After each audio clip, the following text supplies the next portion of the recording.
Hello. First thing I want to do is just acknowledge my journey with you for the past 22 years. Yeah. It has been the single most profound thing. It's changed my life on immeasurable ways, even more than Oprah. Now we know that's not possible. It is. It absolutely is. And I was here in Chicago 4 years ago, and I just manifested all this money and bought my dream car, and I took my entire salon up here. Had this amazing experience, and I lost everything. I went through this, yes, it was the best thing that ever happened to me. It was hell going through it, but... You didn't lose your vibration. I did not lose my vibration. Which is everything. In other words, all that other stuff... But I lost the stuff. Oh, good, something else to create. Exactly. Because a lot of times the stuff that you've got hinders the stuff that's coming. It did. I was so scared of losing it. Yeah. Yeah. Your vortex has really improved since you gathered all that crap. It did. It did. It did. And about 2 months ago, like I can't live on the planet anymore unless I meditate. Like I just can't, it freaks me out. I can't, I have to meditate in order to Well, say that in a different way. Okay. I do better when I come into alignment first, because when I proceed into my day in the receptive mode, I have a much better day. Yes, that's how it goes. And I love it now, and I'm embracing it now. It's not something that I do, it's just something that I enjoy. Getting into alignment before, because now I'm a real estate agent, which I never thought would ever happen in a million years, but I absolutely love it because it's like unlimited. It matches who I am now. Yeah. 2 months ago, I was at meditation, and you came to me, and you said, come see me today. And you gave me the day, and you told me where I was at, and I go online, and sure enough, you're here. And I'm here, and we're supposed to have this amazing conversation. We want to have a conversation because we can't use you as an advertisement when you say, hey, Abraham, I've been with you for 22 years, and I've lost everything. But the good news is... So ordinarily, we wouldn't sell you a ticket. This is true. The reality is I've been having this insane path or sane synchronicities that are absolutely blowing my mind about... Are you telling us that thoughts are turning to things? Yes. All right, do you have anything else you want to talk about that's not boring and normal? No. We'll hear you. I know. I just recognized this thing, and it almost looks like a V. And I had it, like everything is almost exact. Like I went to the bottom, I'm doing everything on a completely different level now. And Jerry was a financial counselor for many years. He was helping people figure things like that out. And one of the first things he asked us when years later he began visiting with us is, hey, Abraham, why is it that people so often need to go all the way to the bottom before they start bouncing up? He said they always do. They always begin bouncing back. But why do they have to go so low? He said first it's the boat, and then it's the second car, and then it's this, and then it's this, and then it's this. And it's like the slide continues to go down until it's all gone. Why is that? And we told him years ago what you just told us that you recognized. It's the attention to what you're losing that holds you in that vibrational place that makes that the reality that you are carving out. Doesn't have to be that way. You could slide a little and take the bounce from it right then. But so many people are pressing so hard against what they do not want that they're letting that be the basis of their vibrational offering and therefore their vibrational point of attraction. And so at any point that you take the bounce and turn around, you can expect that things will go way, way better, because during all of that contrasting time, first of all, you've put so much more in the vortex. The momentum of the vortex is so much stronger. But it also requires then more discipline of focus, to not allow yourself to go back in a sort of post-traumatic war syndrome type thing and focus upon those things that caused you emotional pain then. In other words, you've really got to accept that all of that is to your advantage. We have two very important stories to tell you, and you've undoubtedly heard them before, but we're going to tell them to you again. So 2 people in the same week came to us with similar stories. One, a woman, an artist, coming from New York out to California. She had her portfolio of all of her magnificent artistry in her car in these boxes. She was going to Hollywood. She was going to present herself as a set designer. And someone broke into her car and took it all. And she said, so here I am with nothing to show. She said, I have lost it all. And we said, you have not lost your talent. You've not lost your point of attraction. You've not lost your vibrational prowess. You've not forgotten who you are as an artist. And anyway, that portfolio no longer represented what you have to offer now. It was a distortion of who you are. If you show what you painted 5 years ago, 10 years ago, 15 years ago, really, she had some of that in her portfolio, or even 1 year ago, or even last week, it does not represent who you are now. We said, go, present yourself as you are now. The other was a man who, like you, had built quite an empire. He had lost it. He was in his 60s. He said, Abraham, how can I ever begin to start over now? It's taking me all these years to get to that point, and now it's gone. And we said to him, you have not lost your point of attraction. You don't understand what that vibrational version of you is. You have not lost your point of attraction. Your point of attraction and all that power of desire is there. You can turn things around so quickly. All you got to do is get in the receptive mode. It doesn't matter what you have. You're not amassing stuff anyway. You're amassing your ability to attract stuff, to create stuff, to manifest stuff. Manifestation is an easy thing once you get into that vibrational place where you're allowing it to manifest. Don't drag your manifestations from before around with you and use those assets as your reason to express your prowess to the world.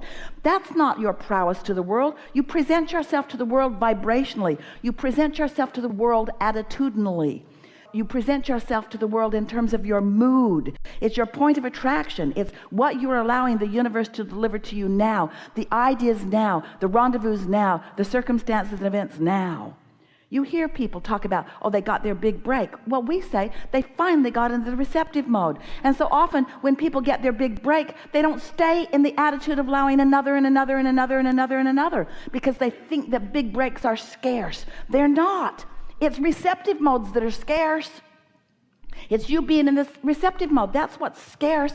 That's why when somebody finally figures it out and they become masters, you want to say, oh, well, they're a master because they struggled and they did all this and they dragged their body through all of this and they've lived all of these years and they did all of those things. And we say, maybe they did do all of that and maybe it took some of that for them to get into the receptive mode. But it's the receptive mode that you are witnessing, not they're dragging their assets around.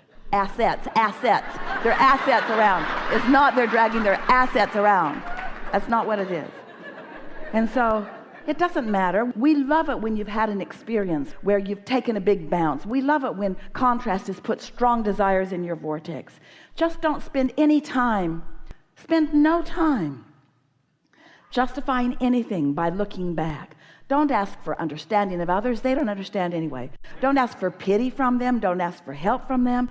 Don't talk about it. Just feel happy about where you are in terms of this very powerful vortex that you've accumulated, and get in the receptive mode and enjoy the feelings and thoughts first and feelings and other things that are coming as these magnificent vibrations are turning into experiences. Right. And you already said much of that to us. We just cleaned it up big time, because you're doing this and this and this and this and this and this, and maybe even the positive slightly bit more than the negative, but you don't need to do the negative at all. I don't even want to talk about it. We don't need the anymore. backstory. What you want to say is, oh, I'm in a powerful place of attraction. Now what you want to say is, oh, and it was hard to get there. Don't say that, because it wasn't hard to get there, and it was the most natural thing in the world to me. And standing where I stand, I can see so clearly why I'm standing where I am. I feel more vital and alive than I've ever felt in my life. I can feel that things are really working out well for me. I can feel that the universe has my back and that source energy is with me. I can feel that things are all lined up. I know what my work is. My work is receptive mode. And oh, I've always been really good at that. I've always been really good at being able to focus. And off you go.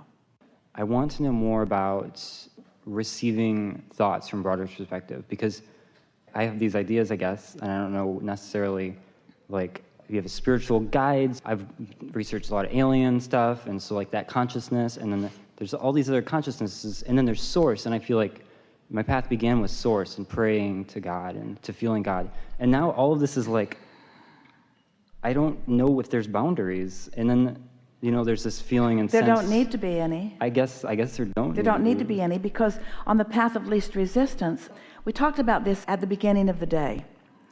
This path of least resistance, and the reason that we direct the energy so that Esther chooses those words instead of path of most allowance, she chooses the words path of least resistance, because we want it to be all right with you that you, and only you, have thrown some resistance on your trail. We want that to be all right with you. And we want it to be all right with you that you've thrown resistance on your trail, and that the source within you knows where it all is and is guiding you around it, over and under it and through it and around it. And so it's all right that it's there, because it's known and understood from broader perspective. It's like looking for something that's lost and then getting an idea to look for something else that isn't lost. And when you find the thing that isn't lost, you find the thing that was lost too, because they were in the same place.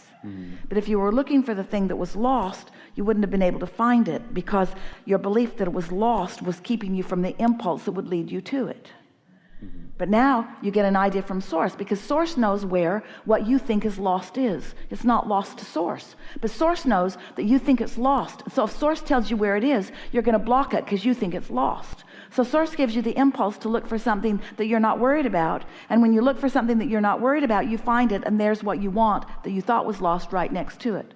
We're going to keep saying that to you until you really hear it. In other words, do you get that? And so that's what that path of least resistance is. The path of least resistance means source knows who you are and loves you. Source knows where you are and thinks it's great. Source knows where you are in relationship to where you want to be and knows exactly how to lead you there. So the path of least resistance is you just chilling out and following the impulses, not judging them, not second guessing them, not even really talking that much to others about them who aren't going to get it. Yeah.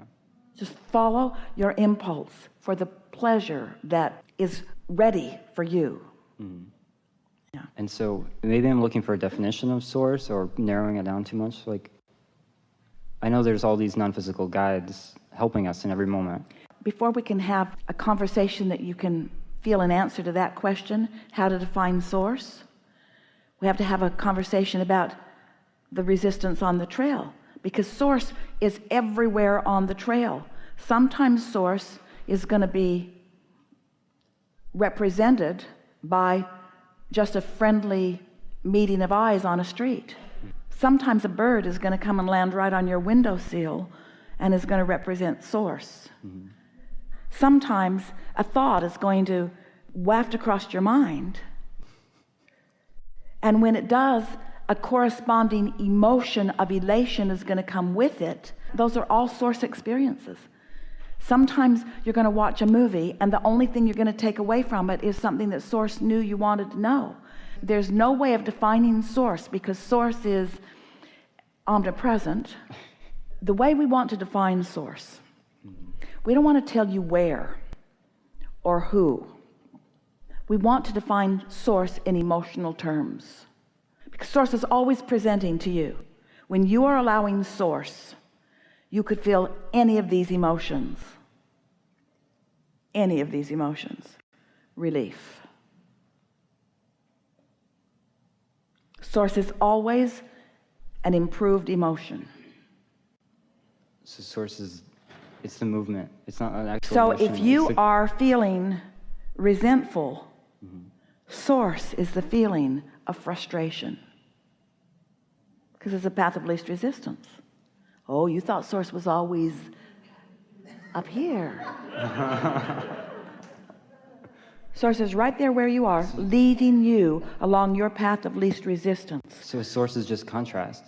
Source is improvement in the way you feel. Source is calling you home to who you really are, to who you have caused yourself to become. Ooh, this is a really good So conversation. source is, it's the movement. Source is the creation of the movement from where I am to my desire. Yeah, your recognition of source is your improvement in the way you feel. So it's always bringing a little relief. And of course, at first, it's a little relief, but once it gets rolling, then it's ecstasy, then it's passion, then it's enthusiasm, then it's friskiness. It's always an improvement. So source is always present with you even in what you think are your darkest moments.